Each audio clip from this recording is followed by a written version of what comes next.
Oh yeah. I can't believe that the Giants almost traded him to the Texans. The Texans love their vets. That would have been There's so one funny. thing I know about the Texans. They're going to sign at least 2 more vets before the season starts. Yeah, 100%. Maybe one of them will be a running back. That'd be so bad. I really want Damian Pierce to do good. Dude, Dameon Pierce was such a weird player in college. He couldn't beat out Malik in his backfield. It was just such a weird situation. Yeah, I just feel like the backfield there is so bad that he could easily become the starter by like week 1. My question is like he couldn't become the starter against worse players at Florida though. That is true. And that could be a coaching staff thing. Their head coach did get fired. Gotcha. I don't know. The Texans just seem like in a couple years they could be very interesting, or I'm just very wrong on how they drafted and it just doesn't work. They just had so many picks finally for the first time in your lifetime, really. Yeah. All right, I'm gonna enter the draft now. I don't know how long it'll take for us to actually get in. Oh, good. I'll just throw us on the screen. You know what? The draft's actually full, so I'm gonna throw us on the screen. Get it. Alrighty. Hello. Producer Nick, I'm a professional now at this. You got us on the screen.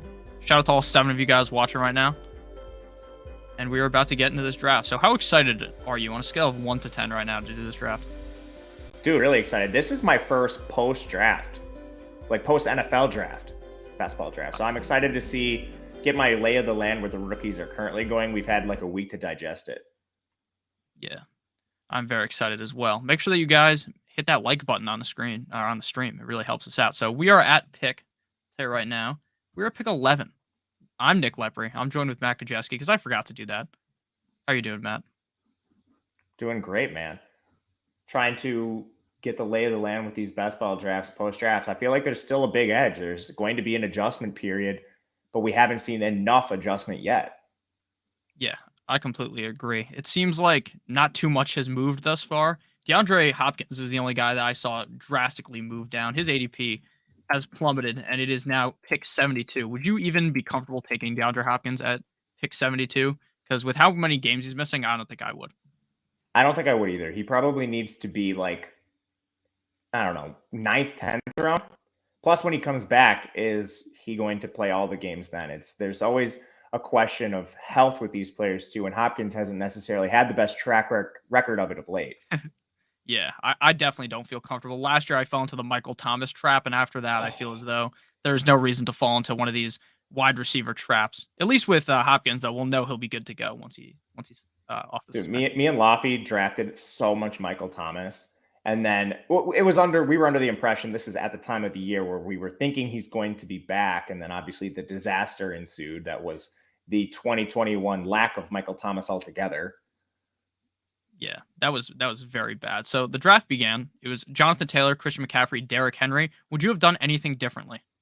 Nope. I think that is perfect. I've actually been debating Jonathan Taylor versus McCaffrey a little bit, just because I think there is somewhat of a risk of Nyheim Hines stealing the occasional touch. McCaffrey doesn't have that at all. Like, there's no occasional player in the backfield taking touches from him. So that's the only debate I'm really having, but it's hard to argue against Taylor. Yeah, I will not be taking Christian McCaffrey at the 101. I just don't feel comfortable with his health situation, and not even his health situation, but with how the team manages him. It's like he goes balls to the wall. He's all the way in there, and then he gets hurt, and then they don't ease him in, right? They just like hyper drive again. So I think that could be, again, I'm not a doctor, so what do I know? But that seems like that could be why he keeps getting hurt. It definitely could be. All right. All right. We're about to be up. We've got the pick of the litter here at pick 11. And where do you want to go here? Has Kelsey come off the board? Yes, Kelsey was the 109. So the highest player on my board is Dalvin. Dalvin? All right, I like that as well. I'm going to go with Dalvin Cook. Do you worry at all about Dalvin Cook's injury history when you're making a selection like this in the first round, or do you not even think about it? I mean, I think you have to worry about all the backs' injury histories, but I mean, everyone has an issue. And the only player that doesn't is Najee Harris because he's only played 1 year. But you could point to an injury for every one of those guys aside from the really young players. Gotcha. So since this is a best ball draft, not just a redraft fantasy draft, what's your philosophy on handcuffing? Like, would you look to handcuff Dalvin Cook in best ball? Because personally, I would not. No, me either, especially with the big tournaments. Like if you're going for the $2 million up top in the big tournament on Underdog, absolutely not, because you need Mhm. scores, high scores out of every single player. In smaller ones, I think there's more of a case for it if you're just playing like a 12-man league. But even there, I think you're trying to shoot for first. You probably do not want that roster spot locked up. Okay. Yeah, I completely agree. In redraft, I like handcuffing, but in this, it's you're almost assuming, in my opinion, when you make the pick that Dalvin Cook just won't be hurt. Yeah, 100%. All right, so we are up now. We already have Dalvin Cook. Do you want to go with a receiver, running back, tight end? How are we looking here? We got 15 seconds. I would go CD Lamb. He's the highest player on my board. Okay. Yeah, CD Lamb's pretty interesting for me. He was a guy that I was really high on last year. He didn't live up to my sky high expectations, but now Amari Cooper is gone. Dak hopefully healthy this year. I mean, Dak was very hit or miss last year. There was very high highs for him, and then there was games where he looked like Stevie Wonder in the pocket. I think with the first 2, maybe 3 rounds, you're just not trying to make any egregious reaches, Yeah. because I can say for myself, and I would imagine you as well, we're not going to be doing just one draft. So I'm not trying to reach on players ahead of their ADP. So for me, at least in the first couple rounds, it's really drafting based off my rankings and then maybe taking some reaches later in drafts. But even then, probably not. So for me, it's value based drafting. And then I'll tailor the structure of my team based around the value that's given to me in the first couple picks. So we have a running back and a receiver. It's still pretty wide open for us, though, I think. Yeah, I agree. A lot of the strategy that I saw a lot last year was heavily on the anchor running back strategy, where you go one running back in the first round and then you just hammer wide receivers, and that is like the anchor to your team. But this year, I'm seeing a lot of people not look that way. I still think it's a viable draft strategy, though. I think it is too. I will say the player I was debating with CD Lamb would have been Mark Andrews, just because of the positional value of tight ends. Andrews, obviously, now that there's some vacated targets in the offense, should be their bona fide number one receiver, even with Bateman there. I'm going to call him a receiver because he plays in the slot so much. And that's really what we're looking for in a tight end. Not to mention the dude just produced at an insane level down the stretch last year. So he was the only player I would have debated. Yeah, and it was interesting because he played so well even when Lamar was hurt, right? Like normally you don't see this constant production. Hello, Steel Pen in the chat. So we're going to be up in 11 picks, so it's kind of hard to even discuss where we're going to go 11 picks from now. But what's your thought process on where you want to go quarterback? Are you someone who wants to go a quarterback in the first 5 rounds, like you're almost set in that mindset, or are you someone who's fine waiting till later? I'm definitely willing to go quarterbacks in the early rounds. I think the difference from, like your seasonal fantasy draft where you have the flexibility to play matchups a little bit, you're looking more for a ceiling in this style draft. So a player like Josh Allen, like a Kyler Murray with rushing upside, I will say if I'm going to draft a quarterback very early, I want them to have rushing upside. Yeah. I want the ceiling. And obviously a lot of that comes from the rushing equity. With Josh Allen, it's more the touchdowns. With Kyler, you kind of have that sweet in between your Lamar Jackson and your Josh Allen style rushing. So those are really the 3 guys I would try to hone in on early in drafts here. But still, I don't know. Would you take one of them before round 5? Yeah, I would. Depending on who I drafted. Say I took Stephon Diggs, then yeah, I'd be fine taking Josh Allen in the 4th round. But a lot of the time he goes before that, right? And same thing with Travis Kelsey. Oh, I want to get Pat Mahomes, but Mahomes typically goes way too early for my liking. But if you want to complete the stack, you almost have to do it early. That's the thing with Mahomes is he does not have that same rushing equity. And now Mhm. we just pulled out so much talent of the offense. And I like Sky Moore. I like Marcus Valdez Scantling. I think he's a bit of a role player, but I think there will be a little bit of regression trying to replace Tyreek Hill. And thankfully, he went to your Dolphins. Congratulations. Yeah, I really like the Dolphins stack. Being able to get Hill, Waddle, and Tua. Now, who knows if that's going to work? I'm just saying that is on paper, it looks really good. That's one thing that worked a lot last year, especially in the large tournaments. If you could get the right late round quarterback with a receiver that wasn't being drafted highly and differentiated you, what really sticks out to me was like the Derek Carr, Hunter Renfro stack. Yeah. So maybe we can try something like that towards the end, but I know we're almost up on the clock. All right, so we're almost up on the clock. We already have Dalvin Cook and CeeDee Lamb. So, like you said a couple of minutes ago, our draft is very wide open here. We can go either way. Now, looking at the board, it's mostly showing us wide receivers. The running backs available: Zeke, Cam Akers, J.K. Dobbins, Antonio Gibson. Do you like this range of running back? Do you feel like there's a fall off here if we don't go running back? I don't think there's too much of a fall off. It would probably be Akers for me if I was taking a running back. But honestly, receiver, I think, is still probably a better option for us. And we have some really strong options. The highest ranked player for me is actually DJ Moore on this board. Okay. Let's go with DJ Moore because I don't have any DJ Moore. I like DJ Moore a bunch. I've been banging the drum for that guy for years. He never really is able to put it all together with scoring touchdowns, but that's not really even his fault because his quarterback is so bad. So we're back up on the board here. Deontay Johnson and Waller went in between us. Who are you looking at here? Waller was a really good pick. That's who I would have wanted at this point. Who's the top tight end? The top tight end available would be Kittle. There's a drop off after Kittle. I think he might be the pick. Otherwise, I would take one of the top receivers. DK Metcalf would be it for me. I'll let you pick. Okay, let's go Kittle. I got Kittle in the last draft, but I think this strategy of taking tight ends pretty early is very interesting in terms of how we construct our team because in most of my redraft leagues, I'm someone who waits till the 7th, 8th, 9th, 10th round to draft a tight end. But I think here in a best ball tournament, that's what I like to do, especially with this confusion around Debo Samuel. Maybe George Kittle really does elevate this season. Well, even when Debo was healthy, Kittle has a monstrous target share. I think the main thing with Kittle is he's been playing injured so frequently. He came out of the gates red hot last year, got hurt, and I mean that's been the story with Kittle. If he can play, he's such a monster with the ball after he catches it as well. So he just offers you so much, and I think the targets there are certainly better than the next tight ends. I have after him T.J. Hawkinson, Goddard, Dalton Schultz. And I think that's fine, but I think the ceiling for Kittle target-wise and talent-wise is much higher than those three players. Gotcha. So what's your opinion on Gronk? Because Gronk's a guy that goes so late at this point because of the confusion about if he's going to come back to Tampa, if he's going to come back to the NFL. Do you feel comfortable drafting him in May when we don't know what's going to happen, or is he someone you look to stay away from? I would take some shots, but probably only correlated with Tom Brady really late. Because when you're playing these drafts, you do not want to take zeros. And it's not like we're dealing with a player who's injured or suspended. You're either getting a full season of Gronk, assuming he plays, or you're getting zero. So it's really tough to gauge Gronk right now. I would take a few shots, but not many. Yeah, because my personal thought is that if he was to be like locked and loaded to be on the Bucks, he'd probably be coming off the board as a top 5 tight end. And when you're getting him at pick 150, 160, there's just so much value. But like you said, it could be a huge swing and a miss. You think he would be top 5 tight end if would you have him above Kittle? Yeah, probably. I think he could easily be top 3.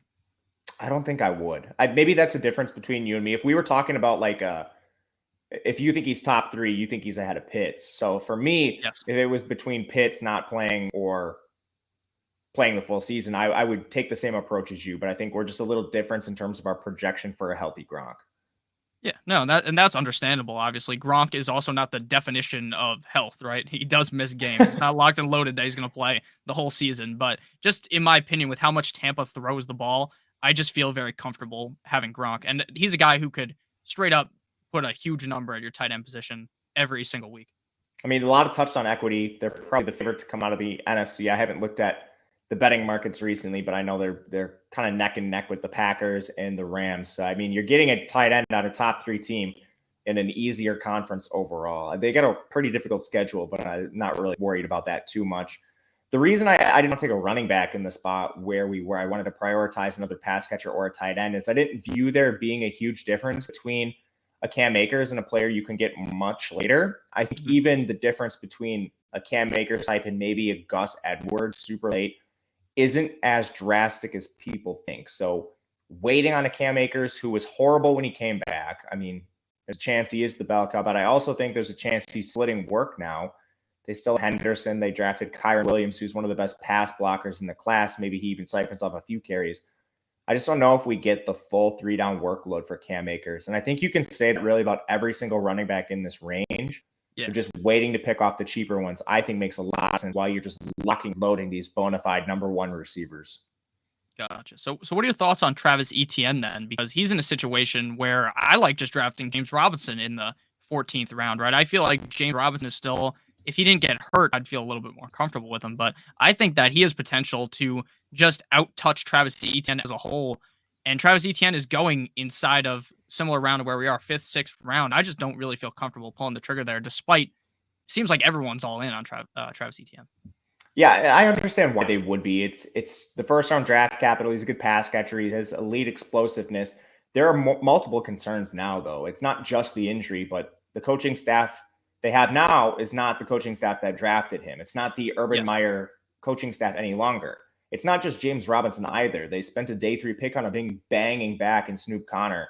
And I don't think you do that if you're comfortable with your running back room with James Robinson and ETN. I know they both have injury concerns, but I'm just not sure you make that pick. I don't know if ETN profiles as a 3-down back either. So we'll have to see how the new coaching staff uses him. I think there's a lot of risk.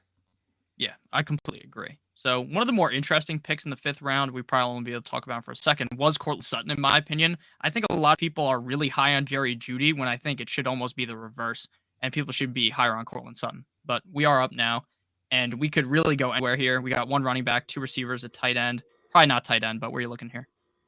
I like Kyler a lot. I think he fell to a range where he could be the number 1 overall QB.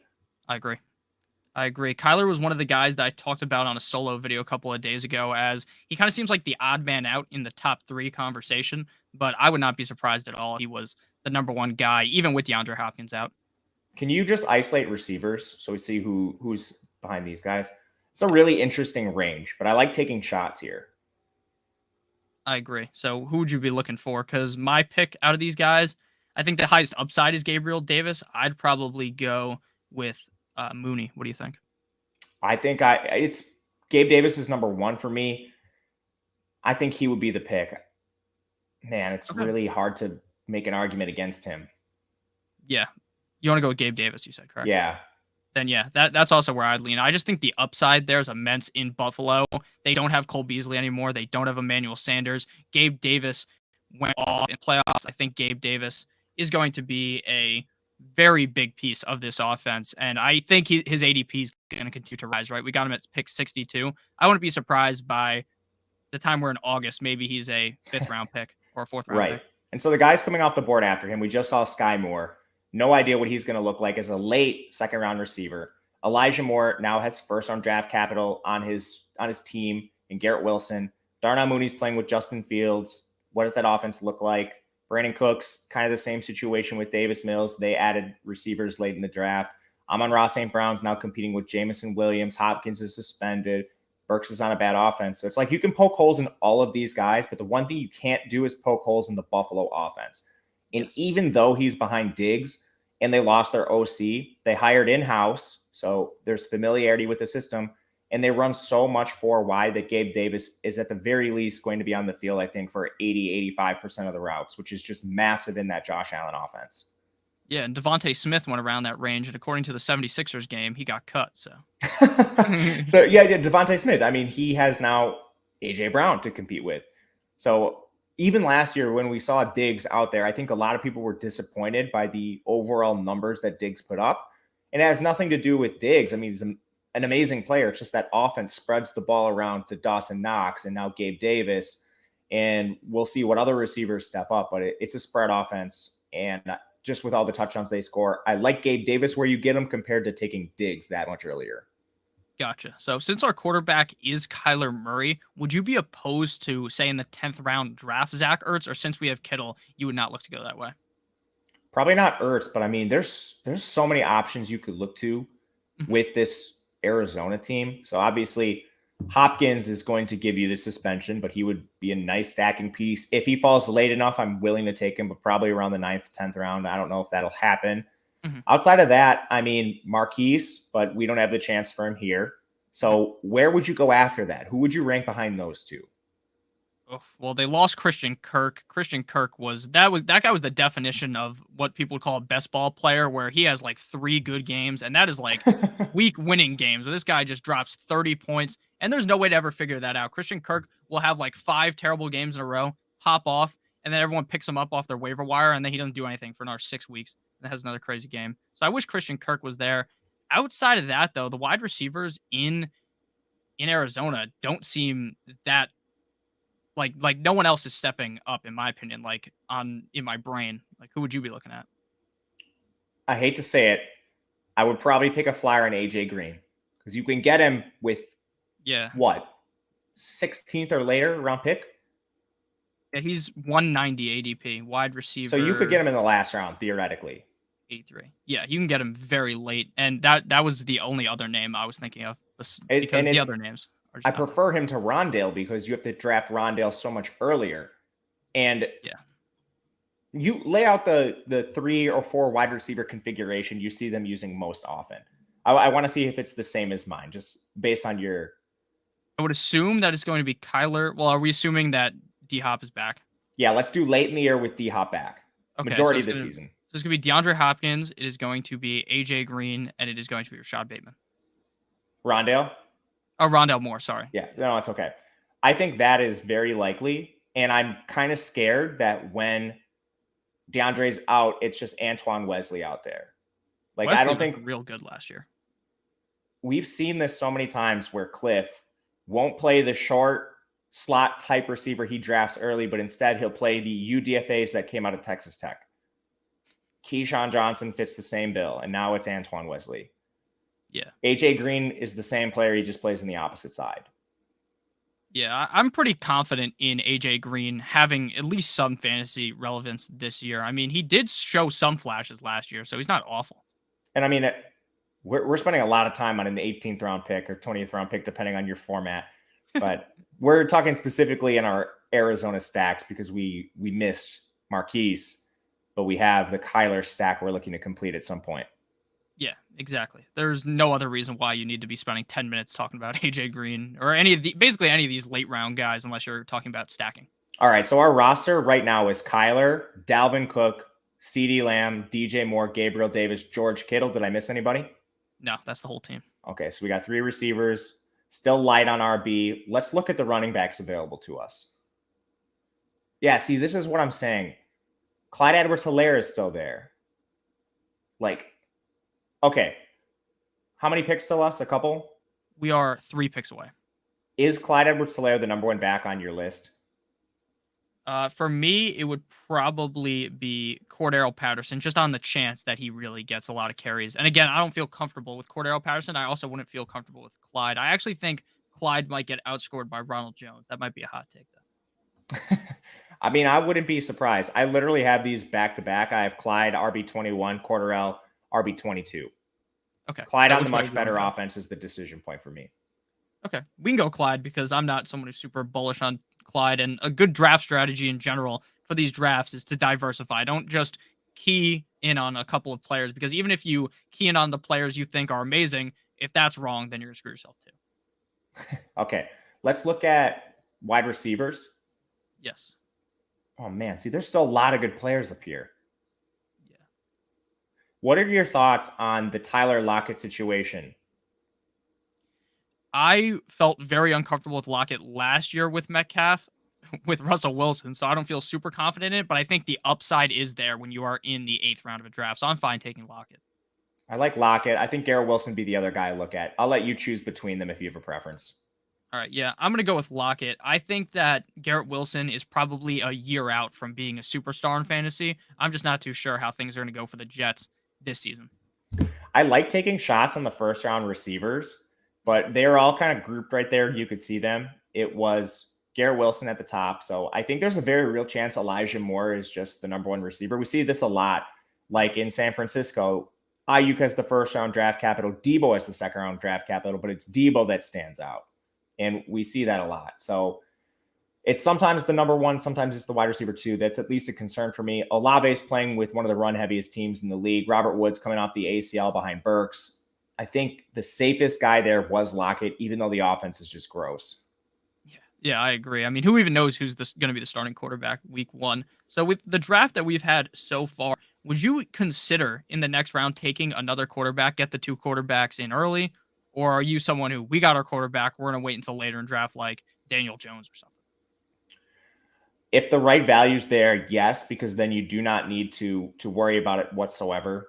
I will say we're drafting before the schedule release, so we don't necessarily know buys for these guys yet. So 3 might be safer at this point in time. But overall, that's not a major concern.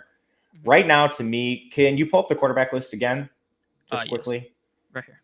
Yeah, so the guys we have on the board here, I think the position goes 24-ish deep comfortably.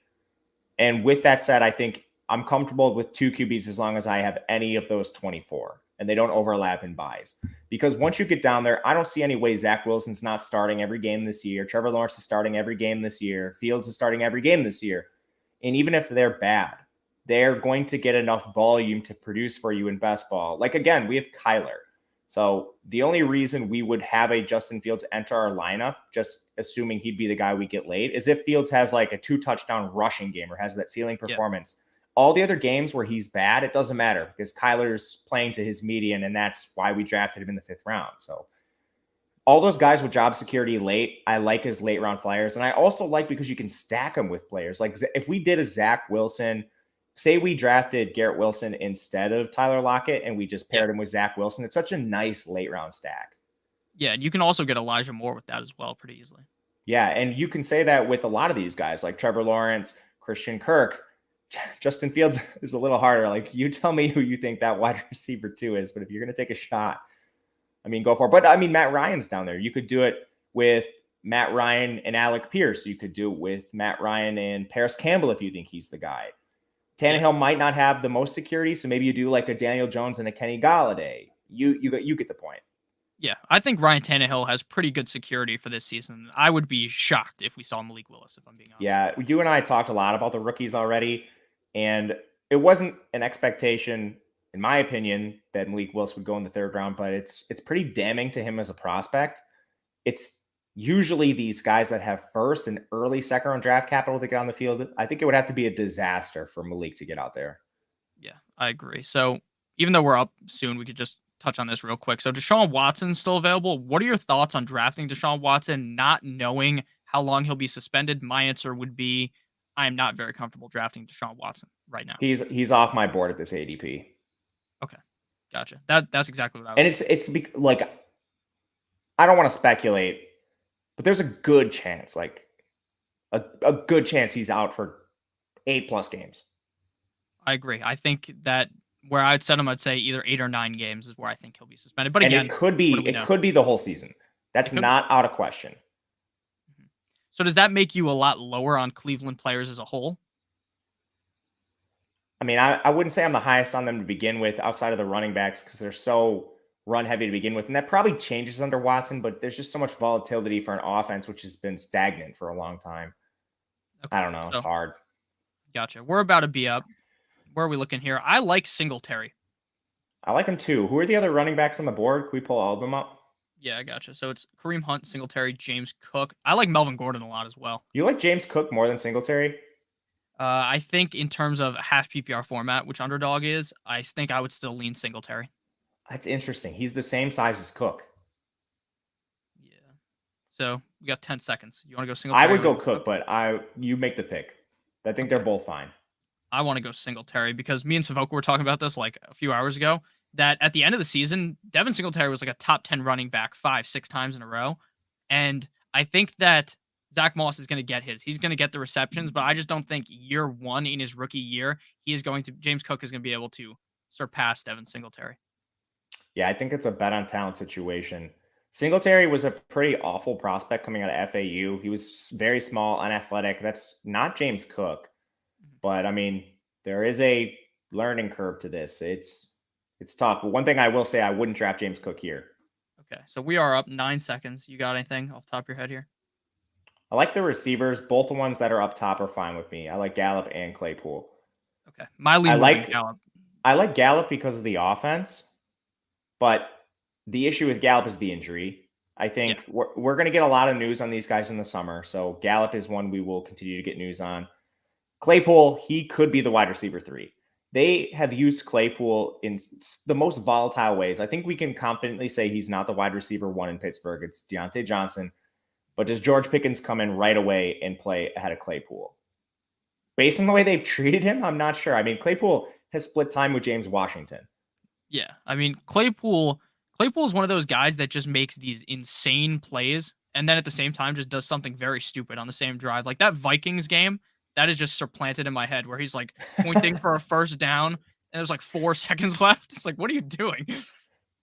Yeah, I mean, he's a Notre Dame guy, so I'm a huge Notre Dame fan. He's been doing that since college, man.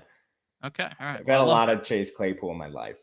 One thing I will say about the draft. So normally Ronald Jones would have been a consideration for me at that point. We are not taking handcuffs for our backs. Yeah. Like we drafted Clyde Edwards-Helaire for the ceiling outcome. Where we drafted him, it's with the assumption that Clyde Edwards-Helaire is going to be at least a 2 down plus back and probably get all the pass game work because we know Ronald Jones doesn't have that.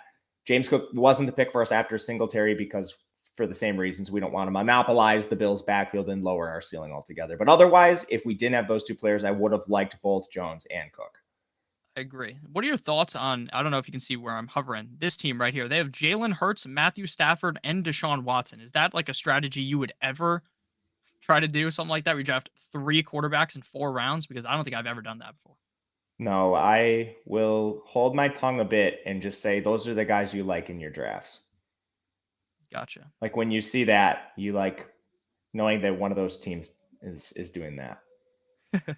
All right. So Melvin Gordon was the name that I brought up. Do you believe that Melvin Gordon is going to be still around a 50-50 split with Javonte Williams? Because that's what I personally believe. And I think in the 10th round, Melvin Gordon is going to have a shit ton of usable weeks during the season.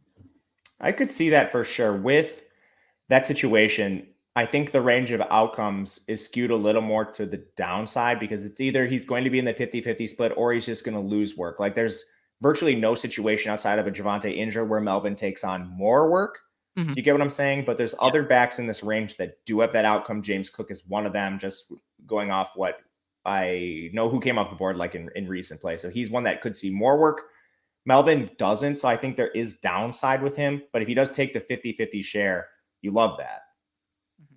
What are your thoughts on Rashad Penny? Because Rashad Penny could easily be the starting running back of the Seahawks all year long, coming off in the 11th round. And Kenneth Walker is a guy that I think is very talented. But year one, I feel like I really don't think Pete Carroll gives a shit about when he drafts someone. Like he was playing Chris Carson, who was either a 7th round pick or undrafted ahead he of was 7th out of OK Penny. State. Yeah. So what do you think about that? Do you think Penny could be the guy this year? Because I really do.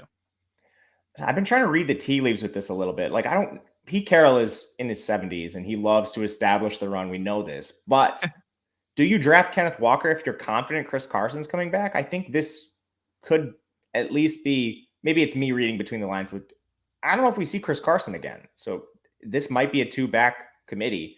And I think Penny's involved if he's not hurt. It's also a little bit of Penny insurance because he's injured so often, but man, I don't feel good about drafting Kenneth Walker at this point.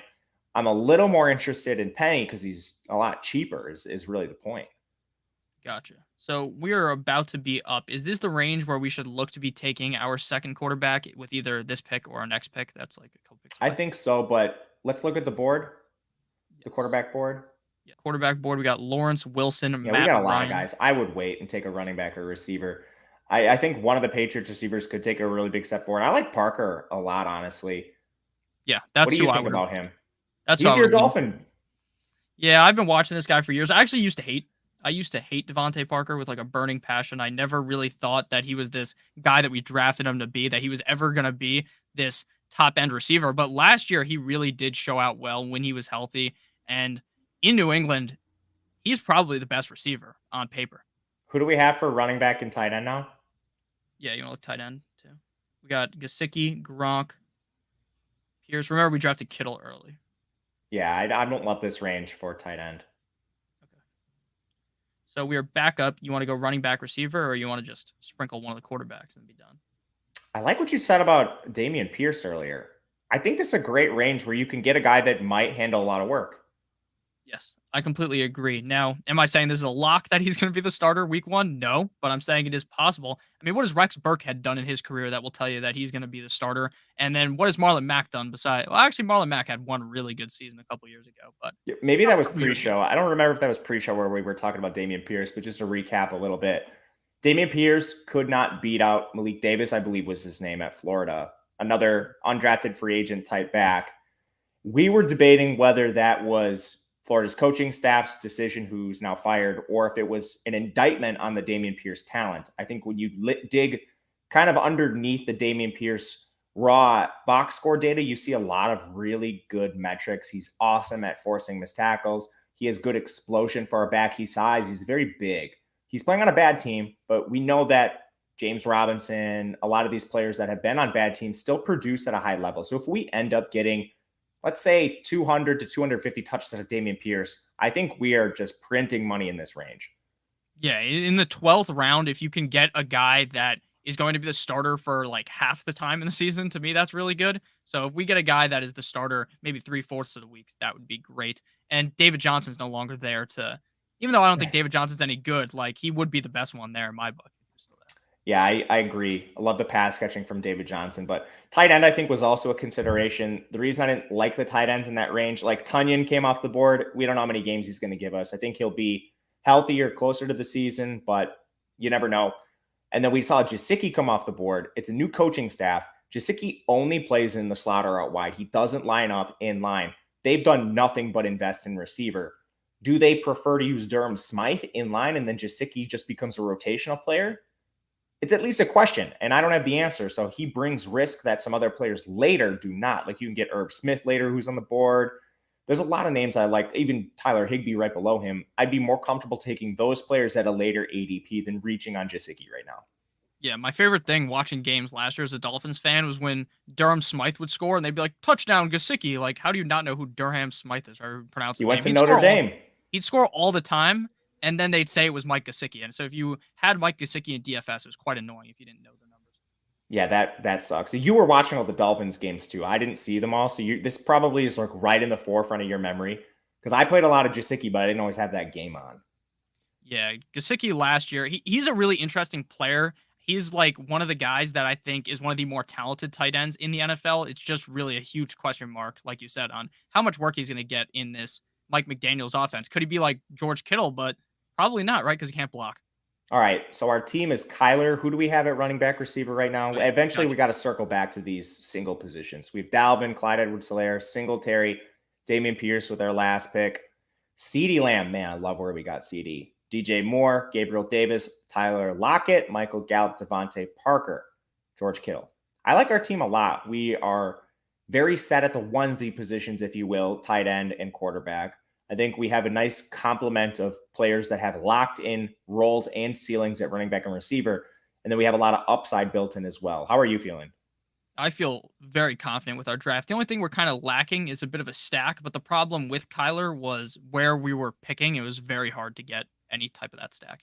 And a lot of his upside comes from rushing. So I don't think it's quite as imperative as stacking a Mahomes or stacking a Rodgers, let's say, these non-mobile quarterbacks that get there through 40 plus touchdowns. Kyler could get there through rushing equity. Gotcha. So I think he probably accesses the ceiling with a lot of stuff through the air, but I think I still feel a little better about not stacking him. So typically when you're doing a draft like this, how many running backs are you looking to finish the draft with? Because we have 4. Typically, I'm going no more than 5. I'm okay with 6, and that would be in a 0 RB situation, like where we drafted stud receiver, maybe picks 1, 2, 3 or 1, 2, 4. But gotcha. I'm in the same range as you. I think we for sure need to round out our onesie positions, and then we look at receiver depth with a cheap stack. So a lot of these quarterbacks are coming off the board. I feel as though we almost have to pull the trigger relatively soon. I love Daniel Jones, dude. Okay. Well, this guy. Do you like Daniel Jones?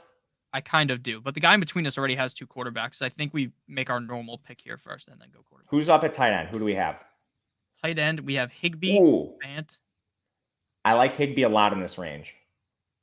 I agree. I was a big fan of Higbee last year. I thought you were going to say Fant, and I was going to have to deny you on that. There's no way I'm drafting. If people fall into the Fant trap every year, I've been strongly avoiding him. And now in Seattle, we already have Lockett too. How many Seattle players do we want?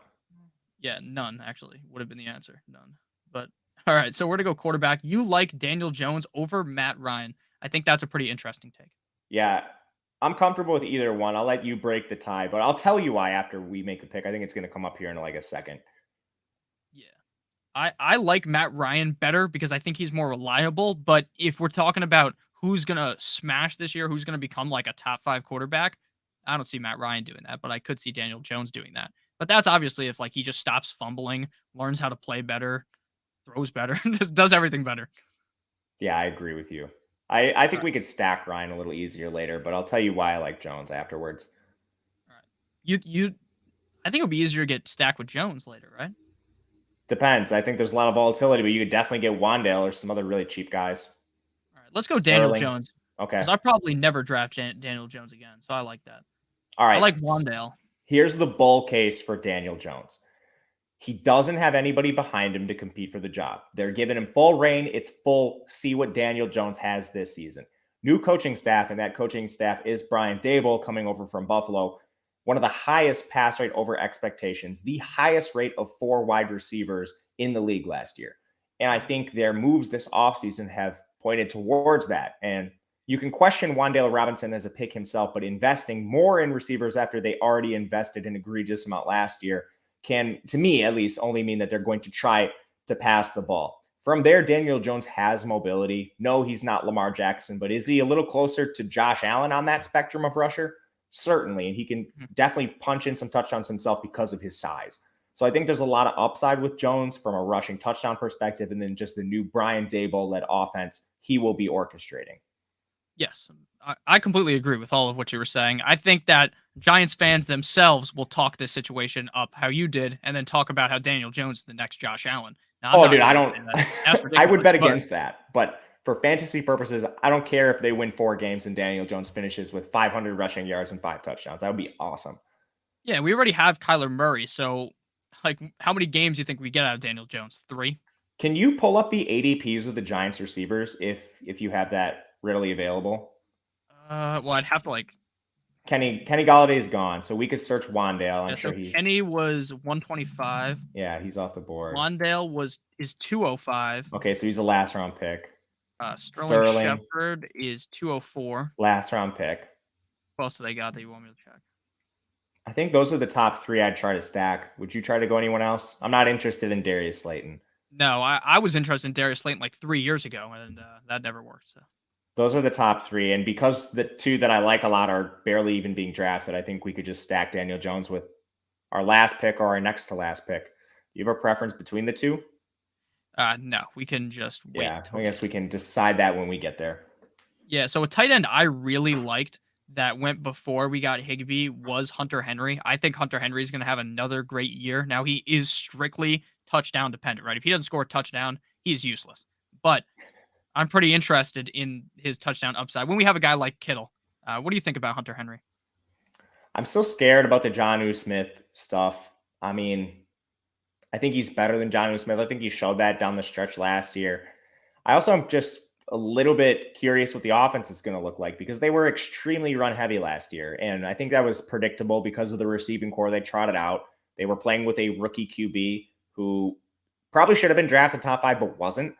So they definitely took their lumps a little bit on offense, but I think they're slowly building around Mac Jones. Getting Devontae Parker in there, in addition to the double tight ends they signed last year, can only help, I think. So maybe we see a step forward, but man, it's tough. Gotcha. So one of my favorite players on the board right now is Odell Beckham Jr. Now, we don't know what team he's on. We don't even know when he is going to be healthy. But when we are in the 14th, 15th round, based on what I saw in LA, I'd be willing to take the shot on Odell. What are you thinking about Odell based on what we know right now, which is very little? I think he misses some games, and it could be as much as half the season because of the Super Bowl ACL. I think Jarvis checks a lot of the same boxes outside of maybe having the same talent, but Jarvis should be playing every game. And the thing with Odell and Jarvis is they both pick where they want to play. I don't really see Jarvis picking a situation that's either like a bad offense or a place where he's not going to get opportunity. He's going to be prioritizing good offenses where he can win, or a place where he's just going to be the bona fide one. So, like, could he go to Green Bay? Sure, that fits both. It's just Green Bay doesn't have any money, so I don't know. Yeah, I'd like Jarvis to come back to Miami. I got his jersey in my closet. I got his jersey, and then 3 days, I swear, it was 3 days later, the Dolphins traded him or cut him, whatever they did. That's Maybe sad, man. But Jarvis, I mean, there's contenders out there right now that are unsettled at receiver. Yes. Kansas City, he's the number 1 immediately. Green Bay, he's the number 1 immediately. Does he go to either of those places? It's a great question. But I think one of these receivers probably lands in a place we're not expecting, like a good situation. Yeah, probably. But because sorry, go ahead. I was going to say that'll drastically change the ADP of a guy like Sky Moore if he was to land in Kansas City, because there's no way that I would want to have Sky Moore over Jarvis Landry. And I think it might just be like these guys get into mini camp and they're like, oh, Christian Watson's not what we thought he was. Sky Moore's not what we thought he was. And I don't think that's likely, but I think it's possible. Yeah, I like Jarvis more than Odell because I know he's going to play more games, assuming he doesn't get hurt in season. Yeah, if Jarvis is up, I'm definitely fine taking Jarvis. Jarvis is very interesting because we never really seen, except for in Miami, him have those huge splash games in Cleveland. But maybe it could just have been the system in Cleveland and Baker Mayfield. Yeah, that's true. Who else is on the board for receiver? So I think we both like Jarvis and Odell. Yeah, I'm Josh Palmer, John Mechie, Alec Pierce. So Pierce would have been a pick for me if we were drafting Matt Ryan, where we took our friend Daniel Jones, but we went the other route. What round is this? How many picks do we have left? I'm just We off. are in round 15. We have all the way until round number 18. Okay, so we have we have 4 picks left. Yes. So we're up here. What do you want to do? You want to just get Jarvis? Yes, Okay. I agree on that. And I think we need to try to get AJ Green as well. If we can get AJ Green and Wandale or something, have like a nice stack. I agree. Okay. Can we just look at running backs just for reference? Oh, we're up next. We should just wait to that discussion. Yeah, we don't need running back right now. That was dumb. It's okay.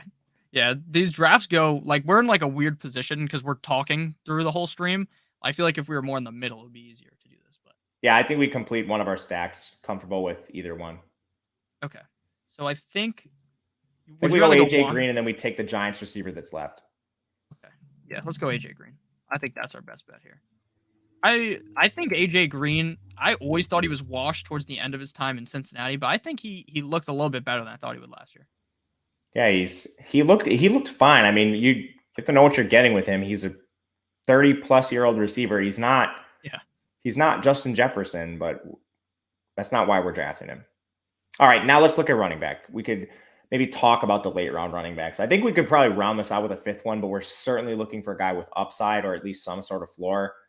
Nyheim Hines, I'm really worried about him behind Jonathan Taylor. It's pretty rough.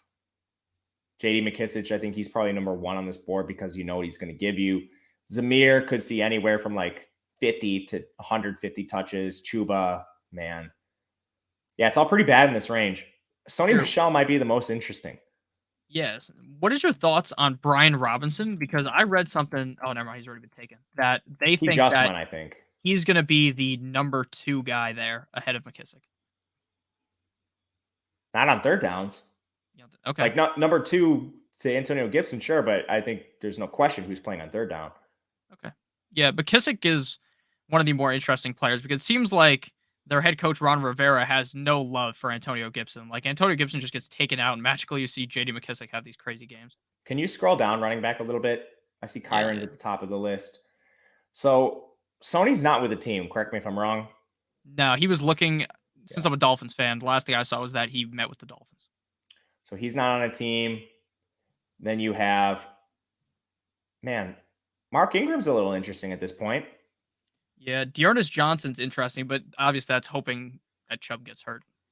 I saw he might get cut too because they can save money by removing him, and they drafted Jerome Ford. So he might be one of these post-hype cuts. Gotcha. What about James White? I seem to draft James White every year. You know what he's going to do, and you know that Ramondre is not doing it. You know that Damian Harris is not doing it. You're not picking him with 12th round draft capital like you normally are. I honestly didn't see his name right away. I like him a lot. I see Samaje Perine down there. He would be ranked higher for me than anyone ahead of him on this list. There's a chance that he gets 5 touches a game, and when Joe Mixon gets hurt, which he has a lot, Samaje Perine has that same A.J. Dillon type league-winning upside. He just doesn't have the same standalone value, but we've seen them use Perine as the full feature back with Mixon out. Gotcha. And they didn't add anybody. Do you have no interest in Kenyon Drake? I like 0. Kenyon. He's the JD McKissic of Las Vegas, I think. Okay, gotcha. Unless you think so it's new coaching staff. Do you think they've completely soured on Josh Jacobs that much where maybe he has some early down work? No, I don't think they've soured on Josh Jacobs. I just think that Kenyon Drake, if Josh Jacobs goes down, is one of the more talented backups in the NFL. I agree with that. I agree with the talent perspective. He's certainly more talented in my book than JD McKissic. Okay, so we can just go with Samaje Perine. I like Perine. I'm surprised he's so late, dude. That's the thing is once you get down here, I think most people just close their eyes and pick someone. I don't think there's really that much thought process. I like Chris Carson as well, but he's a guy that, like you said, with so much injury history, and the reports on him are bad. He might not play ever again. Yeah, I know. I'm just saying. I think that if he was healthy, like he'll have some touches in this offense. Yeah, for sure. I agree with that. He could be the lead back if he's healthy. Yeah. It's funny to see Todd Gurley being picked in the 17th round. Like what a fall from grace that guy had. Dude, I was going to ask you at the beginning of the show when we were joking about who the Texans are going to sign as an old man back. I was going to ask you what the chances are that Todd Gurley signs there. It appears at least somebody thinks he's going to play this year. I would hope none, because for his sake, he'll get hurt just stepping onto the plane if he tries to go to Houston. I mean, Houston, that's not a great spot for a guy like Todd Gurley. No, it's not, but who else would take him? Yeah, no one. I will say I've seen crazier things. You remember when Tim Hightower made his resurgence? Yes. Out of nowhere? Yeah, that was crazy. I honestly think if I was in the playoffs and my running back got hurt, I'd add Todd Gurley, like in real life. See what he can do. Why not? Because like if you need like one game, Todd Gurley might be amazing. But if you need a full season, that's not happening. I agree with you. I think it's still P. Ryan for me. I just circling back, I see we're up in a pick or two. Yeah, we're gonna take P. Ryan. He's still on the queue. And then we have one more pick, and then you want to go with either Wandale or Sterling Shepard. Which way would you lean on that? Wandale, Sterling's coming off the injury. Okay. So we got Samaje, and then we're gonna get Wandale, hopefully. Hopefully, this guy in between us. Don't pick Hopefully he Wandale. doesn't snipe us. I don't think anyone's super excited about Wandale in the 18th round, but you never know. I loved Wandale in college, dude. His numbers were bananas.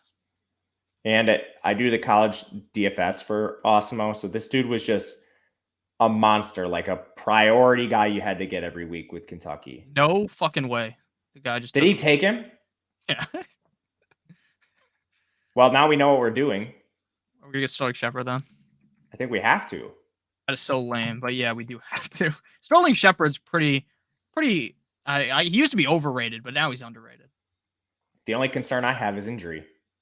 Yes, I agree. He was a guy that was getting drafted way too early for the last couple of years in fantasy drafts. Oh, there's a guy I wanted to talk to you about, and I just forgot about it. Was it a running back? No, I think it was a receiver. Okay. Well, we still got some time because we're going to recap the team at the end. Any of these guys? Byron Pringle, man. What a name. Oh, I remember. So we're talking about handcuffs basically in that late range. Between Samaje, P. Ryan, if P. Ryan were to come off the board, I think the running back I would take a shot on is either Eno Benjamin or Keontae Ingram, the late round guy they took out of USC. What do you think of that situation in Arizona behind James Conner? Because we know he's injury prone, but that backfield is super unsettled. But with that injury history to Conner, you could be looking at a potential season winner if you hit the lotto right between Keontae Ingram and Eno Benjamin. I would lean Eno Benjamin because I feel like we've seen something out of Eno Benjamin. Now that could just be stupid, right? Because the other guy's a rookie, right? So how could you have ever seen anything out of him at the NFL level? But if I was to have to guess, I would go with Eno Benjamin. I am very excited, like you just said. It's going to be very interesting if James Conner goes down, how much workload each of these guys get, because I don't really see this being a 50-50 split. I think one of them is going to outright win the job and is going to be dominant for fantasy. I prefer Eno Benjamin as well. He was very productive in college, slightly undersized, not the most athletic. Doesn't matter a ton for backup running backs. What we're looking for is just usable weeks and carries. This isn't trying to prognose them through the course of their career. But between them, he was much more productive in college. Keontae Ingram struggled to see the field at Texas, subsequently had to transfer to USC, where he also was always in a timeshare. Never had the backfield to himself, which is a major concern for me, especially in college. Now at the NFL level, when he's competing with people, major question mark. Gotcha. So someone asked a question in the chat. Dalton said, McCaffrey is the 101 bearing injury. Are we really banking on that? We talked about this right at the beginning, but we can just talk about it real quick. I would not be willing to draft Christian McCaffrey at the 101 because of my concern of not only his injury, but how the team manages him. I think that when the guy gets hurt, maybe you don't throw him in for 90% of the snaps the second he gets back. Maybe you want to ease him in. But that's just kind of my thought process on that. And I think you are much higher on McCaffrey than I am. I'm in agreement with you. I would draft Jonathan Taylor, but it's kind of for a different strategy. I think throughout the process, Jonathan Taylor is going to comfortably be the 101. You're not going to get many chances to get him at a later pick. McCaffrey, you could get him as late as pick 3, 4 in some drafts if people are really sour. So from just a diversification standpoint, I don't see the need to reach that on McCaffrey at pick number 1. I think if both of them played an entire season, McCaffrey scores more because of the pass catching upside. But how likely is that? You already laid out the case for McCaffrey not playing the whole year, so I won't get into that. But it's more of a diversification question for me. Gotcha. I just had to refresh Underdog to get our draft here. So to recap our draft, our team, and if you want to stop at any point, talk about any of these players, we can, or we can just have a quick conversation at the end and head out. So our team is quarterbacks. We have Kyler Murray and Daniel Jones. Our running backs were Dalvin Cook, Clyde Edwards-Helaire, Devin Singletary, Damian Pierce, and Samaje Perine. Our wide receivers are CeeDee Lamb, DJ Moore, Gabe Davis, Tyler Lockett, Michael Gallup, Devontae Parker, Jarvis Landry, AJ Green, and Sterling Shepard. And our tight ends are George Kittle and Tyler Higbee. Is there anything you want to add about our draft or anything you want to talk about before we get out of here? We've been live for 55 minutes. No, so we prioritized our cheap stacks at the very end. So we did reach a little bit on both Sterling Shepard and AJ Green, but that's the reason why. Otherwise, I really like what we did with each position. I don't see any egregious reaches at any point. Yeah, and reaching is something that is just a very big issue for a lot of people when it comes to completing stacks. People will reach a round or two in order to complete that stack, and I believe that personally that's like a negative EV move. That's not something I'd be looking to do. I agree, especially when you can do what we just did. And there was a very high win rate for teams that did that last year. And a lot of times it was with players like Hunter Renfro and that sort of player on each team. You get what I'm saying? The 16th, 17th, 8th round, 18th round player that completes the stack, but you're not paying the premium for. Yes, I agree. So, you got anything else to add here before we head out? No, man, I had a lot of fun doing this. I hope we get to do some more of these. I certainly will be, but thank you for the time, my man. It was a lot of fun. No problem. No problem. So, anyone else that's still in here, if you just watched us do this draft, Underdog Fantasy, they're the sponsor of today's stream. They're the sponsor of basically every single video on here. Our sponsor, Underdog Fantasy, is known for their NFL best ball tournaments. It doesn't stop there, though. There are plenty of other contests that you guys can compete in, including live draft contests and pick'ems, in which you can make up to 20 times your entry fee. If you guys like the NBA, MLB, I play a ton of NBA draft contests on Underdog. You can use promo code Awesemo, AWESEMO. It's on your screen right now, probably also in the description of today's video. It will get you a first-time deposit match bonus of up to $100. Make sure you get on there. We are going to be doing drafts, me and the myriad of crew here, or myriad, however the fuck you say that. Bunch of us here will be live streaming drafts every single Monday, maybe even mix in a Wednesday, a Thursday, who knows by the time it's August. But thank you guys for watching. Thank you to Matt for joining me. I had a great time today. And when we win these $2 million, Matt's getting at least $100. So. Oh, I can't wait for that $100 straight to Chipotle. Hell yeah. I had Moe's for lunch, but I like Chipotle better. Yeah, but thank you. Thank you very much, man. All right. So I hope you guys have a great rest of your guys' day. And make sure you leave a like on the stream on the way out. So have a great rest of your guys' day. And as always, goodbye.